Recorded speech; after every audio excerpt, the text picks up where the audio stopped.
Hey, welcome to Wednesday in the Word, but also a new course that we're offering called Mourning to Dancing.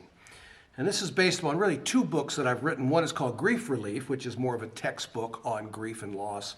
But the second one is based upon a booklet that I've created from that material called, again, Mourning to Dancing. This is available to you through our webpage, booksbyvision.org.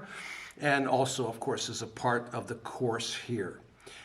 Today, we're just going to focus on really more of an introduction to what we want to talk about and one of the reasons for it. And, you know, I just want to start a little bit with, I wrote my first book, Grief Relief, before I'd ever had a major loss in my life. So I wrote it based upon basic theological and psychological studies and knowledge that I'd had at the time. We needed a book on the topic, and so that's why I wrote it. But it wasn't very long after that I experienced the first of major losses in my life. My beautiful bride, Karen, we'd been married for 26 years, went home to be with the Lord. She'd gotten a glioblastoma multiforme. It's the worst type of brain cancer you can have. And you know, she fought it, and we went through surgeries, and we had ups and downs and hopes, but ultimately she went home to be with the Lord. And you know, I know now, looking back, this is many, many years ago now, that she wouldn't come back here for all the tea in China. But man, at the time, it was tough. I mean, where was God in the middle of this? We all had questions, not so much the why questions. We knew that. Why did she die? She died because she got cancer. Well, how come she got cancer? Well, because we live in a sin-sick world, a broken world where there is sickness and disease. Was it the will of God? No, I don't believe it was the will of God, and in the truest sense of it, but yet at the same time, she has eternal life. She's with the Lord. These are all kind of mysteries that we have to grapple with at times. I got remarried then, not about 2.5 years later, and sadly, Noreen, she went home to be with the Lord after 5 years. 11 years later, I got remarried again. It's been about 4 years, a little over 4 years now, married to Joan. So, I mean, I've had some losses.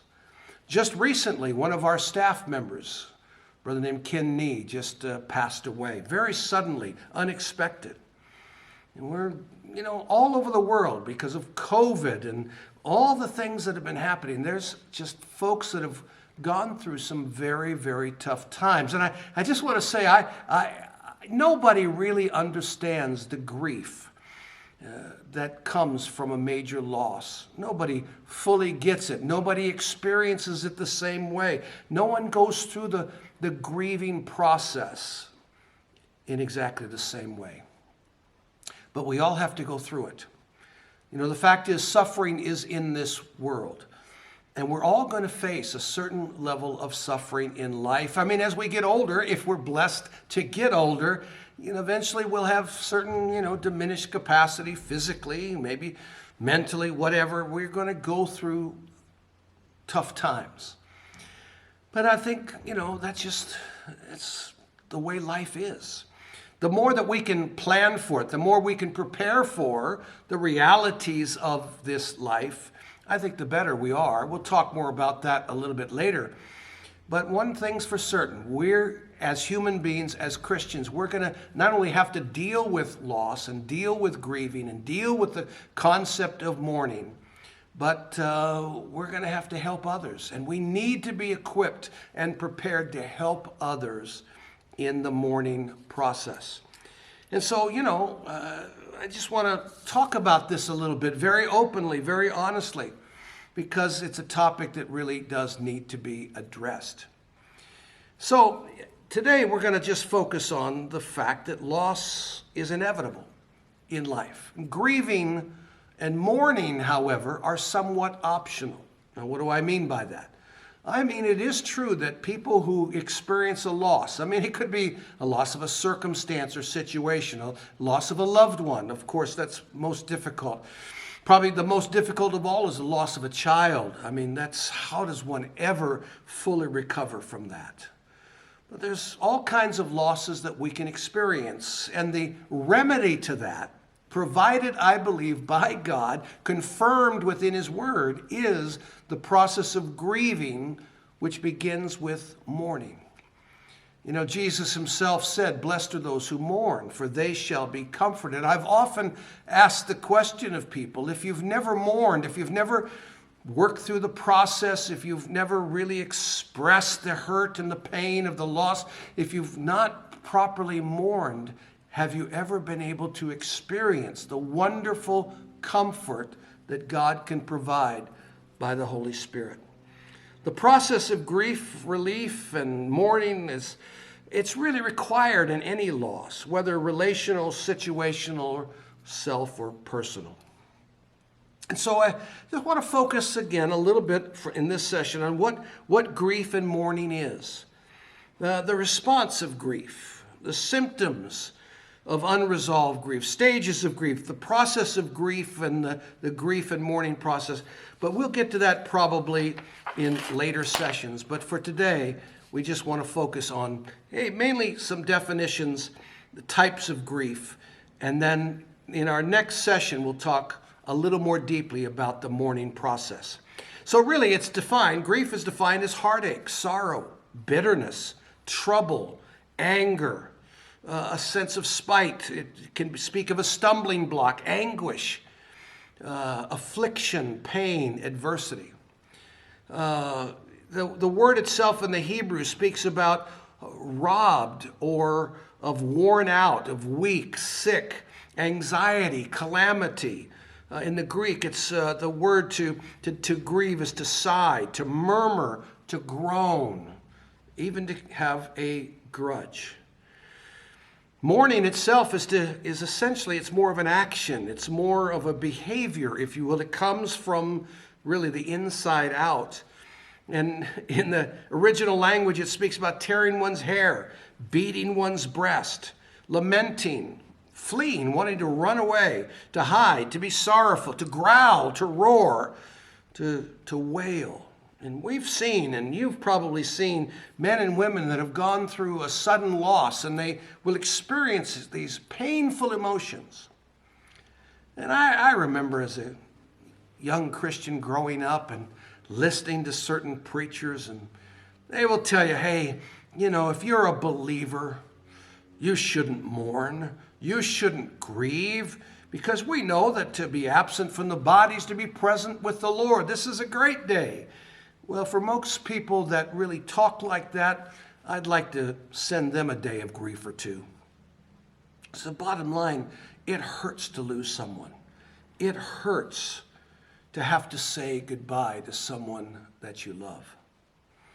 And so really grieving, mourning, the whole process of it, it's difficult, it's painful, but it's necessary.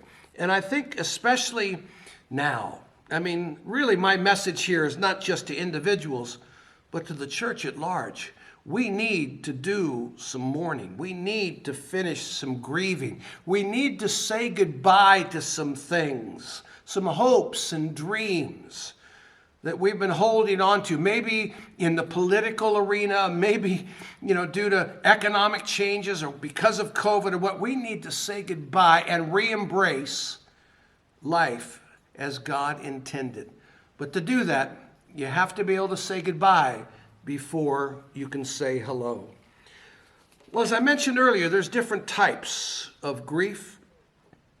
There's grief that comes because of a loss of relationship, whether it's mom or dad, a sibling, a spouse.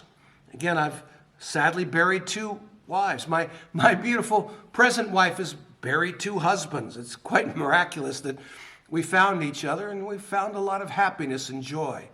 But we both still have remembrances of our previous spouses, and we talk about it, and we share that part of our life together because it is a part of our life together.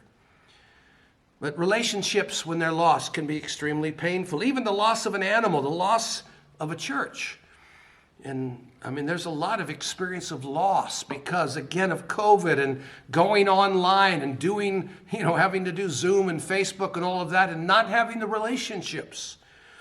Many children are experiencing a form of grief. It's almost a PTSD, post-traumatic stress disorder type of grief or loss because of being out of school and not being able to be with peers, etc. There's also the type of grief that comes from the loss of a situation. What could have been, what should have been. I mean, many people will put their hopes and dreams in various things, and when they are shattered for whatever reason, I mean, we know that hundreds and thousands of small businesses have been put out of business because of the economy. I mean, this creates a huge sense of loss and grief, and mourning is still the process for restoration and recovery from those things. You can have the grief that comes because of a loss of self. I don't know who I am. I don't know what I'm supposed to be because of the childhood in which I was raised. Of course, death and dying are huge areas which can cause grief and loss. And with that, of course, there's the loss of divorce. And I've said many times, divorce is even more difficult than death because the corpse, as it were, is still walking around. Well, in the next few sessions that we're going to have together, we're going to talk about, again, grief, loss, mourning. We're not doing this to be morbid. It's really to help you to be equipped to be more effective in ministering God's grace and kindness to others. In general counseling process, it takes empathy, warmth, and respect to be able to minister effectively to God's people. Empathy is the ability to feel with. Again, not necessarily to feel sorry for, but more to feel the sorrow with someone who has experienced loss. That's why we'll talk about things you really shouldn't say when someone has had a loss. I mean, I understand. You might not, but you probably don't fully understand. Oh, they're in a better place. Please. That doesn't feel that way to the one who has just lost a loved one. But the fact is that we need to be able to be empathetic, to feel with the pain of others. And often that requires simply the ministry of coming alongside, of being present with someone. Warmth is that it's that you're there and you're present with them and you exude, as it were, care and nurture and encouragement to others. Respect really comes from a place of how you view people. And we don't view people as worth less because they've had a loss. We certainly don't blame them for a loss that they've experienced. But we view them as created in the image of God, as of ultimate worth. And in a time of vulnerability, in need of someone to come alongside of them to give proper and nurturing care. So in our next few sessions, we're going to talk more about the stages of grief and all of that.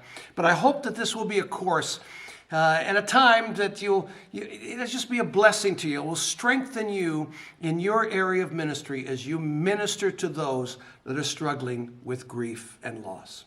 God bless.